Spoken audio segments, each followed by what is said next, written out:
Russia's $20 billion main link is gone. Ukraine suddenly hit biggest oil plant with most powerful strike.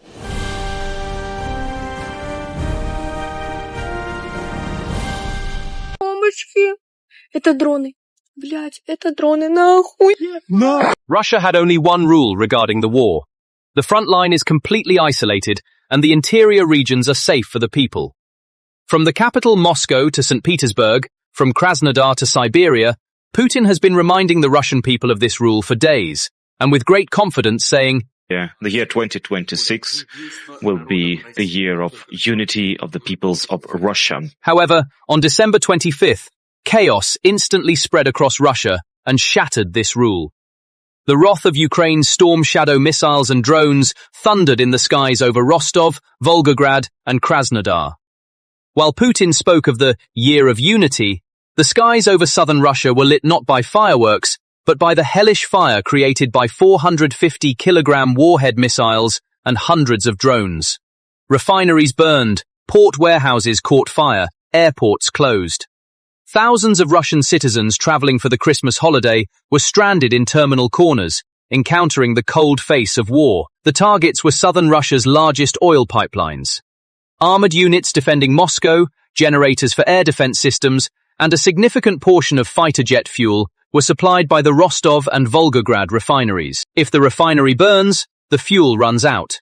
And it was all planned to be a systematic strangulation move to encircle Moscow. To understand the anatomy of this attack, this operation was not an attack where a button was pressed and missiles were launched randomly.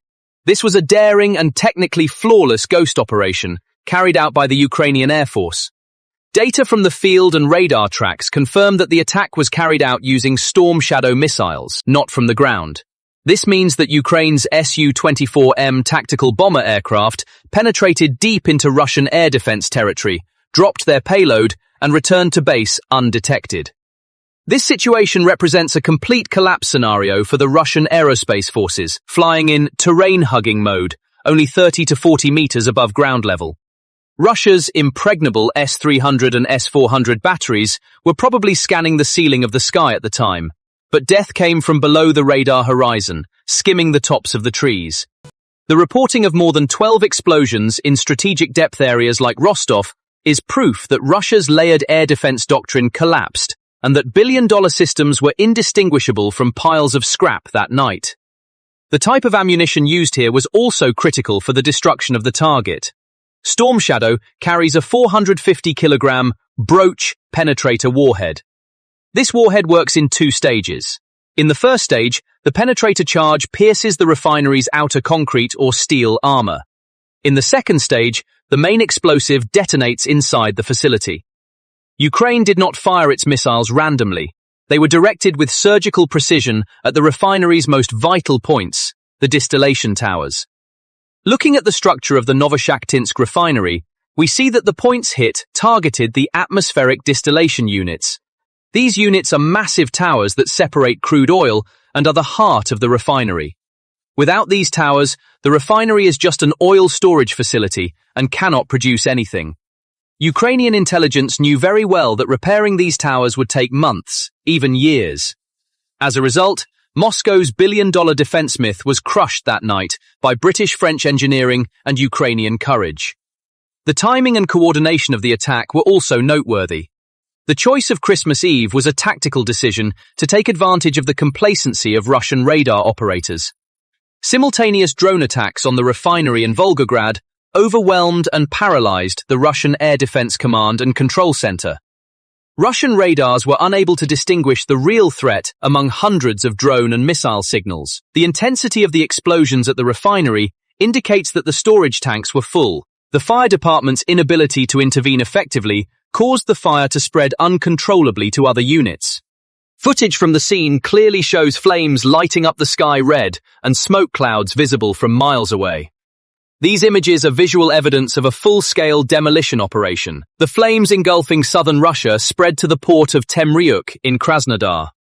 Huge tanks filled with petroleum products were directly hit and exploded, attempted to extinguish with 70 firefighters and 18 heavy vehicles, caused another of Russia's export gateways to be shut down. Temryuk is one of the most critical transfer centers for the Russian army's fuel and ammunition shipments. Now these arteries have been cut off. When the port is out of commission, the load on the Crimean bridge will double, and the supply lines for Russian troops in the region will become death traps. This triple chain of attacks has cornered Vladimir Putin by simultaneously shaking the social contract with the people, the energy superpower status, and the myth of military success.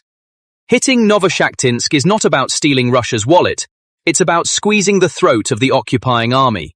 This facility was the oxygen tube of the southern military district. It produced the diesel fuel burned by the occupying tanks in Ukraine and the aviation kerosene needed by the jets bombing cities. Logistics science tells us this.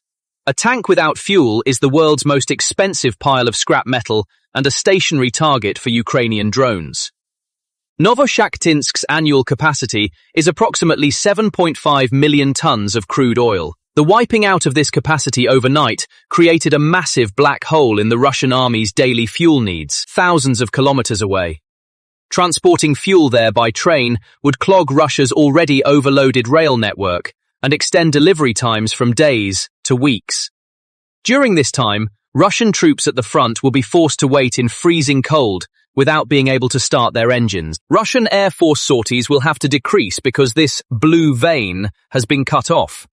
The deactivation of Novoshakhtinsk means a reduction in Russian pressure in Ukrainian skies, Russian pilots waiting on the ground, and Ukrainian soldiers catching their breath on the front lines. The fact that the refinery in Volgograd was also hit by drone attacks that same night shows how comprehensively this strangulation operation was planned. Ukraine paralyzed Russian logistics by targeting not just one point, but the entire southern energy corridor. Furthermore, Rosaviatsia's closure of Volgograd airport confirms that air traffic and military transport in the region have been halted. Farmers and local industry are also dependent on these refineries. Attempts to divert fuel primarily to the military front are causing queues at gas stations in the region and increasing civilian unrest. The local population flocking to gas stations is causing civilian chaos that will further paralyze military logistics. The smoke from this fire is rising from Rostov, but the heat is hitting Moscow's windows. If the army cannot find fuel, the Kremlin will have to make a choice. Either send fuel to the tanks and leave civilians in the cold, or feed the civilian market and collapse the front. This is a complete chaos scenario for the Kremlin. Putin's tacit social contract with the Russian people for years was based on, "Obey me, and I'll keep the war away from you," when refinery flames lit up the sky instead of Christmas lights. The fighter jets protecting Moscow are also not fueled by water. The disruption of key fuel arteries such as Novoshakhtinsk and Volgograd critically affects the operational capability of the jets tasked with protecting the capital. This attack on Christmas Day sends the following message to the Russian people. If your army has no fuel, you have no shield to protect you. Putin's energy superpower has entered a spiral of collapse, unable to find fuel for the jets that protect its own capital, or heating oil for its own citizens. We are witnessing the end of global energy blackmail. The systematic destruction of Russia's oil refineries is not only ending the Russian army, but also Russia's role as a stable supplier in the global energy market. If Russia cannot even supply fuel to its own domestic market, and is forced to impose an export ban, the use of British and French-made Storm Shadow/SCALP missiles so deep inside Russia is the clearest proof that the West has now completely erased its red lines. The Kremlin's nuclear threats are no longer deterrent, and the initiative of the war has extended deep into Russia. With this move, Ukraine has proven to its allies on the ground that, give us weapons, and we will destroy the Russian war machine at its source. The impact on civilian psychology is also undeniable. The panicked screams heard in civilian videos and the questions of, "Where is our air defense?" show that the feeling of insecurity in Russian society has deepened. The war is no longer a news story on television. This psychological breakdown creates an internal dynamic that is far more dangerous than defeats on the front lines. The smoke rising in the skies over Novoshakhtinsk that night was not just the ashes of burning oil, but also the ashes of Russia's superpower illusion. With this operation carried out on Christmas Eve, Ukraine severed the aorta of the Russian bear. It is against the laws of physics for an army that cannot fuel its own tanks to win. And the stability that was the Kremlin's greatest promise was gone in those flames. There is no safe place. Your energy supply has been cut off. The war is now at your doorstep.